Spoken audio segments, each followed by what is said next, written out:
lagi bersama saya Ibu Agnes Saptawati Dongoran. Bagaimana kabarmu hari ini? Semoga tetap sehat selalu ya. Di video kali ini kita akan belajar bahasa Indonesia dengan tema teks eksposisi untuk kelas 10. Tujuan kita belajar teks eksposisi adalah untuk menjelaskan informasi, kemudian menambah ilmu pengetahuan secara rinci dari suatu hal atau kejadian dalam teks tersebut. Nah, apa sih itu teks eksposisi? Teks eksposisi adalah teks yang berisi informasi dan pengetahuan yang disajikan secara singkat, padat, dan akurat. Teks eksposisi memiliki fungsi menyampaikan gagasan-gagasan berupa pemikiran tentang suatu topik.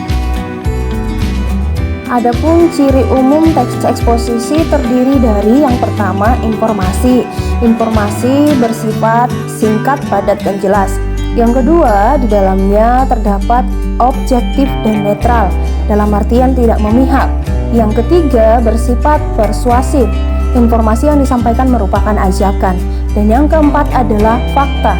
Datanya akurat, umumnya menjawab pertanyaan apa, siapa, kapan, di mana, mengapa, dan bagaimana. Sedangkan strukturnya terdiri atas 3. Yang pertama, pernyataan umum atau tesis. Bagian yang berfungsi untuk memperkenalkan topik sekaligus menempatkan pembaca pada posisi tertentu. Pembaca bisa berada pada posisi yang sependapat. Sedangkan yang kedua adalah argumentasi, yang merupakan bagian yang menjabarkan penjelasan secara detail mengenai pernyataan pendapat, serta juga pengungkapan fakta, dilakukan melalui penyajian contoh dan alasan. Yang ketiga, penegasan ulang atau kesimpulan, merupakan salah satu penguatan dari pendapat dan juga argumen yang didukung oleh fakta, atau dengan kata lain memberikan kesimpulan dari seluruh paragraf. Ciri kebahasaan dari teks eksposisi terdiri atas 6. Yang pertama, kata teknis atau peristilahan, yang merupakan kata yang berkaitan dengan topik yang dibahas. Yang kedua, konjungsi kausalitas. Konjungsi kausalitas merupakan kata yang menghubungkan antara dua kalimat yang menguraikan tentang sebab akibat. Biasanya ditandai dengan contoh, sebab, sehingga, karena, oleh karena itu, dan oleh sebab itu. Yang keenam adalah kalimat persuasif. Kalimat persuasif ini bertujuan untuk mengajak orang untuk melakukan sesuatu hal berupa saran atau rekomendasi, ditandai dengan kata sebaiknya, perlu, diharapkan, dan lain sebagainya. Yang ketiga adalah konjungsi temporal.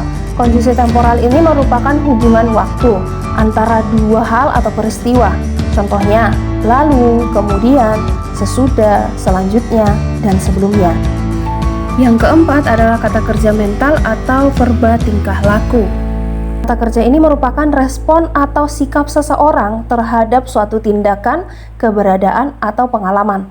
Contohnya, kata menangis, berharap, mencintai, berpikir, memahami, merasa, dan lain-lain. Yang kelima adalah kata rujukan.